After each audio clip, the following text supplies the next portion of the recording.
In this lesson, we'll be looking at two key topics, and that is gas exchange and blood components.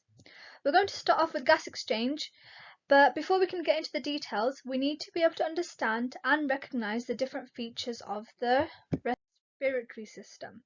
So pause the video here and see if you can work out what the missing labels are.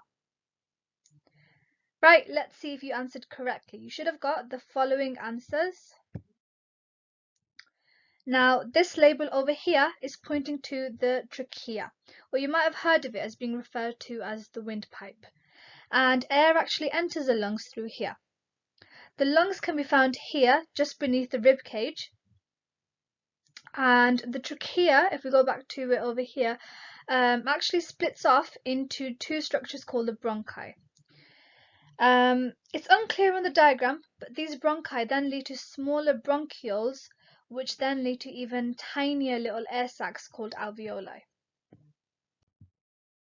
Now, gas exchange, which is pretty much the topic of the first part of this lesson, takes place in the alveoli, and the two main gases involved in this process are oxygen and carbon dioxide. Now, you've probably heard of oxygen being involved in respiration before, but we'll just briefly cover that again. So pretty much all of our cells in the body, they carry out respiration. So when we need to carry out this process, which releases our energy, we need to breathe in oxygen. So therefore, oxygen needs to diffuse into our blood somehow, and this happens at the alveoli. Meanwhile, carbon dioxide is a waste product of respiration, and it needs to be expelled from the body, and therefore it's breathed out, and where oxygen was diffused into the bloodstream, carbon dioxide is actually diffused out of the bloodstream into the alveoli, and then it's expelled from the body. Okay, let's look at some key adaptations of the alveoli.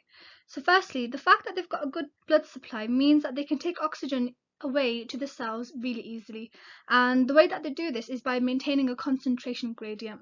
So by having a good blood supply, oxygen is able to diffuse into the red blood cells quite easily, and carbon dioxide is able to diffuse out of the red blood cells into the alveoli, where it can then be breathed out. Next, we've got the spherical shape. So the spherical shape increases the surface area, and this allows for faster diffusion. Number 2 and number 3 are both linked to increasing or making diffusion faster. And with number 3, the fact that they've got very thin walls, it kind of decreases the diffusion distance. So the distance that, let's say, carbon dioxide or oxygen has to travel in or out. So it makes the whole process a lot faster. And finally, ventilation. So what ventilation does is it actually maintains a high concentration of oxygen in the lungs, and again, this allows for effective and efficient diffusion. Next, we're going to go into our blood components. So we'll start off with this yellowish liquid called blood plasma.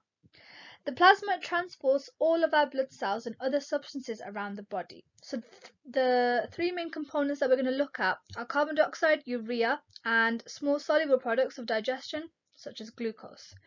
So obviously we know that carbon dioxide is a waste product, so that's carried to the lungs where it can then be expelled. Urea from the liver, again, it's waste. It's taken to the kidneys where filtration, etc. takes place, and then it can be expelled as urine. And then we've got glucose as a good example over here, which passes into the plasma and travels to the body cells where it can be used in respiration. And this is all kind of facilitated by our blood plasma. Next, we've got red blood cells. Now, the job of these red blood cells is to carry oxygen around the body. And the three main adaptations they have to enable this is a biconcave shape, the fact that they're small, and the fact that they have no nucleus. With a biconcave shape, this increases the surface area, and this again allows for faster diffusion of oxygen. The fact that they're small helps these red blood cells to fit through capillaries so that they can reach all of the cells within the body, because pretty much all of our cells do require oxygen. Then the fact that they have no nucleus is really important, because this means there's a lot more space for hemoglobin and ultimately more oxygen. So it just allows for the red blood cells to carry as much oxygen as possible. Next, we've got white blood cells. the two main ones that we'll focus on are lymphocytes. Well, the two main ones that we're going to focus on are lymphocytes and phagocytes. Now, lymphocytes produce antibodies which can kind of counteract the effect of viruses, or they can pretty much fight off the virus for us. And then some can actually produce antitoxins, and this is good for bacteria because bacteria produce poisons called toxins, and these counteract the effects of these toxins. We've also got phagocytes. Now, phagocytes physically engulf and digest invading bacteria and viruses. So imagine like Pac-Man.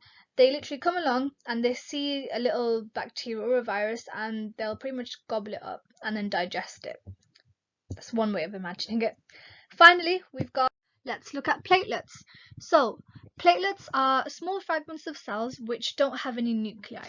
Now, their main job is to form scabs, and these scabs are what literally help us from or prevent us from bleeding to death.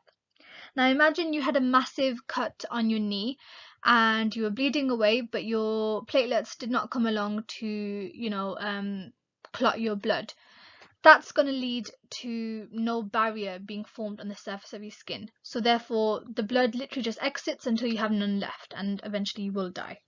So that's one way that the scab helps our bodies.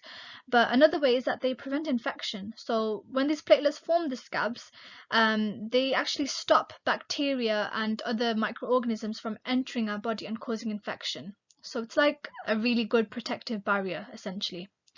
Finally, platelets also release chemicals that cause something called fibrinogen to then become a mesh of insoluble fibrin across the wound. Now, this pretty much links into what we said earlier about the scab, and it's all to do with forming a protective barrier. I hope that's all been useful for you guys today, and that brings us to the end of this lesson.